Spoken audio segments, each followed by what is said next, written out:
Pôvodne na mieste kaplnky boli pochovávané aj obete moru v roku 1710.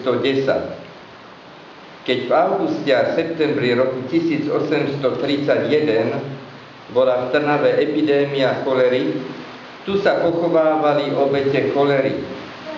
V roku 1830 a 1831 dal tu postaviť ostrihomský kanoník Ján Ivány kaplnku ku cti svätého Kríža. Pred a okolo kaplnky boli pochované mnohé obete cholery. Ešte v roku 1935 boli tu viaceré kamenné tabule s menami pochovaných na choleru. V roku 1930 bol pred kaplnkou postavený drevený kríž s korpusom.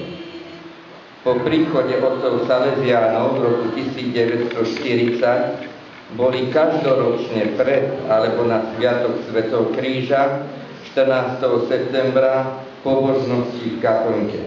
Keď sme sa vždycky chodili, boli tu hákové kríže, bolo to celé pomalované, vždycky sme sa nad tým pozastavovali. No a tak potom skrsla tá myšlienka, že by sa to malo opraviť. Ale kde zať peniaze? A túto pani Takáčová Janka, poď sem Janka, tak tá povedala, že ja teda prispiem na to. Dala teda nemalú sumu na to a tak už sme mali korunky. Ešte ďalšia naša kamarátka prispela ďalšia a už teda boli peniaze.